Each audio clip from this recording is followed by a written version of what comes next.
안녕하세요. 반갑습니다. 이제 우리가 창세기 1장부터 6장까지의 말씀을 잘 들었습니다. 하나님께서 천지를 창조하시고 그리고 인간을 창조하시고 그리고 우리에게 모든 것을 맡겨주셨는데 우리는 우리의 욕심과 또 우리의 호기심과 우리가 좋아하는 것에 대한 갈망으로 인해서 죄를 짓게 되고 하나님과 단절하게 됩니다. 이 죄는 점점 성장하게 되어서 하나님께 근심을 끼치게 되고 결국 하나님은 세상의 모든 사람들이 생각하는 것이 악하고 그리고 죄악으로 가득한 것을 보시면서 한탄하셨다라고 창세기 6장에 말씀하고 있습니다. 그리고 하나님께서 내리신 그 죄의 결과로 말미암아 하나님은 심판을 우리에게 말씀하여 주셨고 그리고 그 심판을 겸허히 받아들이고 순종함으로 노아와 그의 아들 세 아들과 그리고 각각의 아내 총 8명만 남고 모든 지상의 사람들은 다 죽게 된 것이죠. 심판을 벗어날 수 없습니다. 그로 말미암아 하나님께서 이들을 살려주시고 다시 회복시켜주시고 다시는 물로 심판하지 않겠다라는 약속의 증표로 우리에게 무지개를 보여주시고 그렇게 사람들이 다시금 번성하게 되고 많아지게 되었습니다. 그러고 나서 많아진 다음에 이들이 또 교만한 마음과 또 그들의 자신을 나타내고자 하는 그런 마음들이 있는 거죠. 하나님께서 작정하십니다. 그 가운데서 한 사람을 불러서 하나님의 백성을 삼고 민족을 삼고 그리고 그 하나님의 백성을 끝까지 붙들고 가시는 그 하나님의 놀라운 구속사적 이야기가 이제 아브라함을 통해서 시작되는 거죠. 바로 창세기 12장에 나오는 말씀입니다. 오늘 이 창세기 12장의 말씀이 바로 하나님의 부르심과 그리고 그 부르심에 순종하는 아브라함이죠.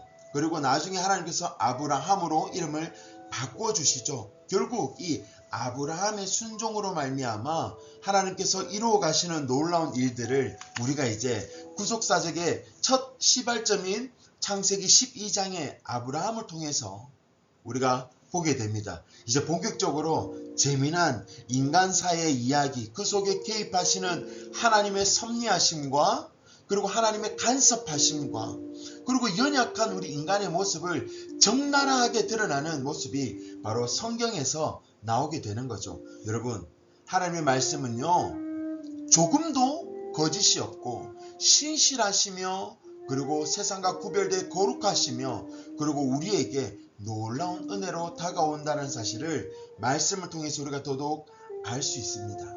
자, 이제 아브라함을 부르신 그 하나님의 말씀을 창세기 12장을 통해서 함께 나누기를 원합니다. 보겠습니다.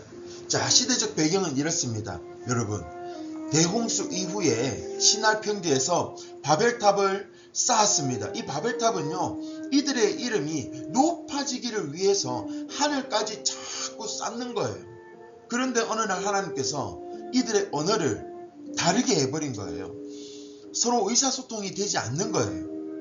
그래서 이들을 전 세계로 언어를 혼잡하게 하시고 전 세계로 흩으셨어요. 그게 바로 바벨탑 사건입니다.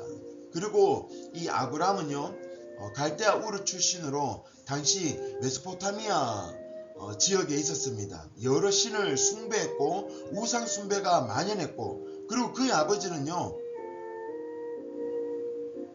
갈대아 우르에서 하란으로 또 이주하게 됐고 그리고 거기에서 무엇을 했냐면 우상을 만드는 그런 일을 했습니다. 그런 가운데 하나님께서 누구를? 아브라함을 부르십니다. 뭐라고? 너는 고향과 친척과 아비집을 떠나 내게 보여줄 땅으로 가라 라고 그렇게 말씀하시면서 하나님께서 아브라함을 부르시죠. 자, 질문. 아브라함을 왜 부르셨을까? 왜 아브라함이었을까? 노아처럼 당대의 완전한 자고 은혜를 입었고 또 하나님과 동행했고 이유는 모릅니다. 하나님의 주권입니다. 여러분, 저와 여러분은 왜 선택되었습니까? 착해서요? 아니면 저처럼 잘생겨서요? 아닙니다. 아닙니다. 절대적인, 죄송합니다, 하나님의 주권이에요. 이유는 없어요. 우리의 선한 행위와 마음, 우리의 악한 마음, 그런 거 관계없어요. 하나님께서 저와 여러분을 그냥 은혜로 선택해 주셨습니다. 그게 핵심이에요. 아브라함을 불렀습니다. 내가 너로 큰 민족을 이루고 너의 이름을 크게 만들어 주겠다. 너는 복이 될 것이고 너를 축복하는 자를 내가 축복하겠다. 복의 근원이 되게 해주십니다. 땅의 모든 족속이 너로 말미암아 복을 얻을 것이라 하나님의 주권적으로 아브라함에게 약속해 주셨고, 이 아브라함은요 그 약속을 받았고, 그리고 이 아브라함을 넘어서 온 인류를 향해 구속사적인 약속이 성취되고 시작이 되는 것이 바로 아브라함을 부르신 일부터 시작되는 거예요. 여러분, 여기서 중요한 것이 믿음의 조상 아브라함은 왜 믿음의 조상이 되었냐면, 이가 하나님의 말씀에 즉각적으로 무엇을 했기 때문에? 순종했기 때문이에요. 당시 75세 때 아브라함은 하나님의 부르심을 받았어요. 그리고 모든 소유와 사람을 이끌고 즉각 떠났습니다. 말씀을 따라 떠났다는 이것은요, 단순한 이동이 아닙니다. 하나님 명령에 대한 전적인 신뢰와 순종입니다. 그때 당시는 부족 시대로 살았습니다. 한 부족씩 이렇게. 그리고 이 부족은요, 부족을 떠난다는 것은 다른 부족에게 목숨이 위험한 그런 불완전한 삶의 시작을 의미하고 나타내는 것을 누구보다도 더 아브라함은 알았을 것입니다. 하지만 아브라함은 어떻게 했습니까? 하나님의 말씀이 나의 생명보다, 하나님의 말씀이 내가 안전하게 사는 이 안정적인 삶보다, 하나님의 말씀이 내가 좀 더 편하고 그리고 좀 더 안위하는 삶을 사는 것보다 중요했기 때문에 순종했습니다. 인생의 중반에 익숙한 삶의 터전을 버렸고요, 목적지도 모르는 하나님께서 말씀하신 그 땅으로, 미지의 땅으로 향해서 발걸음을 옮긴 겁니다. 약속만 붙잡고요. 불확실한 그런 삶 속에서 흔들리지 않는 하나님을 향한 믿음이 있었기 때문에 우리의 입에, 또 우리 찬양으로 믿음의 조상 아브라함은 그렇게 찬양을 하는 거죠. 이것이 정말 믿음이 무엇인지, 순종이 무엇인지 보여주는 우리 롤모델, 영적인 모델인 것이죠. 나의 안위와 나의 모습보다 하나님을 더 우선시하고 말씀을 더 크게 생각했다라는 거, 이것이 정말 중요한 것입니다. 여러분, 참된 복은요, 내가 좋아하는 것을 누리는 것이 참된 복이 아닙니다. 참된 복은 하나님의 은혜 안에 있는 것이 참된 복이에요. 여러분, 아직 어려서 잘 모르고 우리 선생님들은 잘 알 것입니다. 우리 젊은 선생님들 또 목사님, 그래도 좀 더 우리가 열심히 준비하고 세상에서 성공해야 참된 복을 받는 거 아닙니까? 그렇게 생각할 수 있는데, 진짜 복은요, 하나님을 떠나서 우리에게 올 수 없는 것입니다. 하나님께 나아가고 순종의 은혜를 누리는 우리 선생님들, 그리고 우리 아이들이 될 수 있도록 늘 주의 말씀에 귀 기울이는 저와 여러분이 되기를 간절히 원합니다. 자, 그런데 여러분, 여기서 또 우리가 한 가지 볼 것이 있어요. 아브라함이 하나님의 말씀에 순종했어요. 그리고 약속의 땅, 가나안 땅에 도착을 했습니다. 그런데 도착을 했으면, 하나님께서 가라고 하셨으면 그것을 아브라함에게 완전히 줘야 되고 뭔가 준비되어 있어야 되고, 그런데 그렇지 않았습니다. 그곳에는 이미 가나안 사람들이 거주하고 있었어요. 그런데 그럼에도 하나님께서는 아브라함에게 나타나셨고 그 땅을 자손에게 주시겠다고 약속하십니다. 가나안 땅은요, 여러분, 용사들이 사는 땅입니다. 하나님의 약속을 그리고 믿고 순종으로 따랐고, 눈앞에 보이는 현실은 그 약속이 내게 이루어질까 하는 의심마저 들고, 그리고 이 사람들을 이길 수 있을까, 이곳이 우리의 땅이 될 수 있을까 하는 삶의 현실이 눈앞에 보이지만, 하나님께서는요, 그런 불완전한 우리에게 다시 나타나셔서 약속해 주시고, 그리고 그 약속한 것을 이루어 가시는 하나님이라는 사실, 저와 여러분 마찬가지입니다. 하나님, 우리에게 현실적인 부분을 신앙생활을 한다는 것, 믿음을 가진다는 것, 여러분 쉽지 않습니다. 하지만 쉽지 않은 환경 속에서 믿음을 가지고 하나님 앞에 순종하며 나아갈 때 하나님께서는요, 우리의 인생을 반드시 책임져 주신다고 성경에 약속하고 있어요. 성경은 하나님의 말씀입니다. 변하지 않고 신실하시고 성실하시고 지금까지도 역사하신 하나님의 말씀이 바로 성경입니다. 그런 하나님의 약속을 확인하고 아브라함이 한 행동은 무엇입니까? 그곳에 제단을 쌓고 여호와의 이름을 부르고 하나님 앞에 예배를 드리며 제사를 드렸다는 것. 여러분, 그것이 정말 중요합니다. 우리가 살아가다 보면 아브라함처럼 믿음과 현실의 갈등 속에서 늘 고민할 수 있습니다. 하지만 그럼에도 불구하고 우리는 하나님 앞에 믿음으로 나아가야 될 것입니다. 아브라함도요, 결국 믿음과 현실의 갈등 속에서 무엇을 택했습니까? 믿음을 택했습니다. 물론 어쩔 수 없이 이미 왔는데 다시 돌아가지 못해서 물론 그렇게 인간적으로 생각할 수 있겠죠. 하지만 이미 아브라함은요, 그 모든 것을 가지고 떠날 때부터 이미 내 삶은 내 삶이 아니라고 고백하며 떠난 아브라함입니다. 그러니 여러분, 이미 하나님을 믿는 저와 여러분 어설프게 믿지 말고요, 이미 세상과 등지기로 하고 구별되어서 빛과 소금의 삶을 살기로 작정한 저와 여러분, 한번 살아봅시다. 그리고 나중에 어떻게 될지 기다리고 순종함으로 함께 나아가 봐요. 분명히 여러분 실망하지 않고 좌절되지 않을 겁니다. 그런 아브라함의 순종이 우리에게 주는 신앙적인 교훈들이 있죠. 먼저 안전지대를 내려놓는 떠남이라는 결단, 하나님을 향한 신실한 믿음 안에서 약속을 붙잡음, 그리고 내 것을 비움과 하나님 것으로 채워주는 비움과 체험을 경험한 우리에게 있어서 너무너무 필요한 것입니다. 떠남의 영성, 자신의 안전지대와 익숙함을 내려놓는 영적인 결단이 필요합니다. 우리 젊은 이들에게, 또 우리 청년들에게, 우리 선생님들에게, 저에게도 나의 안전지대라고 생각하는 부분들이 있을 것입니다. 그것이 참으로 안전지대인지 확인해 봐야 돼요. 그리고 끊어야 할 것들은 확실하게 끊어야 됩니다. 영적인 결단을 내릴 줄 알아야 된다는 거죠. 누누이 말하지만 유튜브, 쇼츠, 드라마, 영화, 가요, 우리가 떠나야 할 게임, 떠나야 할 것들 너무너무 많죠. 하지만 거기에서 떠날 때 참으로 우리가 어디가 안전한지 시간이 지나면 안전한 것에 대한 열매를 우리가 맺을 수 있을 것입니다.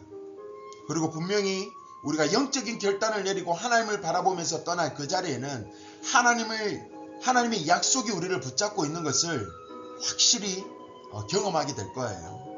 그리고 그 약속을 붙잡는 우리의 삶의 열매는 우리가 생각하는 것 그 이상일 겁니다. 그렇게 비움으로 참된 체험을 경험하는 저와 여러분이 되기를, 그런 영성, 스피리추얼러리라고 하죠. 그런 영성과 은혜를 가진 저와 여러분이 되기를 간절히 원합니다. 자, 이제 우리가 아브라함을 보면서 하나님의 구속사적인 의미와 하나님의 참된 이유와 목적을 바로 볼 수 있는데, 아브라함을 통해서요, 큰 민족을 이루고 복의 근원이 되겠다 한 이 약속은요, 아브라함의 후손을 통해서 낳은 예수 그리스도의 모형론이기도 하고 예수 그리스도를 통한 구속의 예표이기도 합니다. 모든 이방이 아브라함으로 말미암아 복을 받으리라. 갈라디아서의 3장 8절의 말씀처럼 아브라함을 통해서 복을 받는 그 구원의 계획을 하나님께서 언제부터요? 아브라함이 태어났을 때부터? 아니요. 창세 전부터. 저와 여러분을 언제 하나님께서 구원의 계획을 작정하셨냐면 창세 전부터 작정하셨습니다. 그러니 그 하나님의 부르심에 아브라함이 순종하고 나아갔던 것처럼 저와 여러분도 순종하며 나아가야 될 줄 믿습니다. 그리고 하나님께서는 그런 사람에게 하나님의 백성, 다시 말해서 민족을 형성하고 이스라엘의 시작을 보여주셨습니다. 저와 여러분을 통해서도 동일하게 하나님 나라를 만들어 가시고 하나님 나라를 형성하시고 하나님 사람이 하나님의 나라에서 어떻게 사용되어지고 어떤 삶을 살아가는지에 대해서 분명히 보여주실 거예요. 그러니 우리는 단순히 그냥 재미로 교회 다니고 그냥 어쩔 수 없이 부모님에 의해서 선생님에 의해서 또는 목사님의 강력한 여러 가지 것에 대해서 억지로가 아니라 하나님께서 우리를 부르신 소명의 뜻을 가지고 우리를 부르심에 순종하며 나아가기를 원하고 이 아브라함의 부르심이 인류 역사의 구원의 전환점이 된 것처럼 저와 여러분을 부르셔서 이 시대의 전환점을 만들어가는 그런 삶이 되기를 간절히 원합니다. 그러면서 우리 아브라함의 신앙의 고백과 예배의 삶을 함께 봐봐야 돼요. 베델과 아이 사이에서 아브라함은 어떻게 했냐면 장막을 치고 제단을 쌓고 여호와의 이름을 불렀습니다. 세상 가운데 불안전함 속에서 확실함이 없는 그 가운데서 누구를 찾았다고요? 하나님을 찾았죠요. 하나님을 찾았다는 거죠. 신앙의 중심에 하나님을 모시고 예배를 통해서 삶의 방향을 정하고 무엇을 해야 할지 무엇이 우선돼야 될지 아브라함은 정했다는 거예요. 오늘 길을 정했다는 거예요. 여러분의 삶을 살면서 오늘 하루 내가 무엇을 할지 길을 정해야 돼요. 저도 매일매일 오늘 내가 갈 길을 정했다라고 고백을 합니다. 물론 다른 의미에서도 있지만 저는 오늘도 갈 길을 정합니다. 아브라함은 이동할 때마다 제단을 쌓는 삶을 살았던 거죠. 예배의 중심의 삶을 살았던 거예요. 순종의 열매는 예배입니다. 예배의 기쁨을 알았던 거고 예배를 통해서 하나님을 만났던 거고 여호와의 이름을 부르는 그 고백의 삶이 끝까지 아브라함에게 있었던 것이 이 하나님과 떨어지지 않는 아브라함의 삶. 하나님께서 아브라함을 불러서 우리 나중에 또 말씀 보겠지만은 언약을 맺잖아요. 바다에 내 자손을 바다의 무리와 같이 하늘의 무별과 같이 많게 할 것이다. 실제로 그것을 아브라함이 누렸죠. 아브라함의 삶은요 끝없는 예배와 순종의 연속이었습니다. 어딜 가든지 제단을 쌓고 어딜 가든지 하나님을 경배하고 그분의 인도하심과 그분의 말씀에 귀를 기울였다는 거예요. 여러분 정말 이것이 중요한 게 저와 여러분이 유튜브와 쇼츠에 마음을 쏟는 것이 아니라 하나님의 말씀에 마음을 쏟아야 된다는 거예요. 그게 진짜 중요한 거예요. 창세기 12장은 아브라함을 부르신 것이 아니라 저와 여러분을 부르신 거예요. 어떻게 하겠습니까? 주님의 부르심에 어떻게 반응하겠어요? 결론을 맺겠습니다. 주님의 부르심에 순종한 아브라함처럼 하나님의 신실하심을 믿고 아브라함의 순종을 본받고 하나님의 신실하심을 본받는 저와 여러분이 되어야 될 거예요. 하나님께서 어떻게 저와 여러분을 사용하실지 아무도 모릅니다. 지금의 연약한 저와 여러분, 아브라함은요 우상을 만드는 그 데라의 아들이었어요. 우상을 만드는 자의 아들이었다고. 공부 좀 못하면 어때요? 괜찮습니다. 얼굴 좀 작아도 괜찮아요. 승재처럼 생겨도 괜찮아요. 죄송합니다. 저처럼 좀 잘생기지 않아도 괜찮아요. 저처럼 완벽하지 않아도 괜찮다고. 미안합니다. 한 번쯤 웃으라고. 여러분 부족해도요 연약해도요 하나님 부르심에 순종하며 나아가면 이 부족함이 강함이 되고 연약함이 하나님의 사용하시는 무기가 된다라는 사실을 깨닫고 부족하고 연약한 모습 있는 그대로 하나님 앞에 나아가며 순종하는 것이 중요합니다. 저는 여러분 지금 저도요 광야의 땅에 걷고 있습니다. 훈련받고 있고요. 광야에서 혼자 하나님 앞에 나아가서 바울이 하나님의 부르심을 듣고 예수 그리스도의 소리를 듣고 아라비아 광야에서 3년 동안 훈련받았던 것처럼 여러분 학생의 시절 때, 청년의 시절 때, 교사의 시절 때에 하나님께 부름받았다는 사실을 알고 순종함으로 훈련받고 나아가는 저와 여러분이 되기를 원합니다. 하나님의 축복은요, 저와 여러분 한 사람으로 그치지 않습니다. 우리를 통해서 은혜가 전가되게 하고 흘러가게끔 하십니다. 아브라함에 이어져 저와 여러분의 이 시대를 살아가는 삶의 여정과 다르지 않습니다. 성경의 관통함이 바로 여기에 있는 거죠. 하나님의 신실하심을 나타내는 저와 여러분의 삶이 되기를 간절히 원합니다. 그렇게 나누어 주시고 우리가 함께 그렇게 고백하며 또 살아가기를 원합니다. 늘 주 안에서 승리하며 순종하며 믿음을 지키며 예배하는 자로 살아가기를 원하며 여러분 주일날 뵙겠습니다. 한 주간도 승리하십시오. 안녕.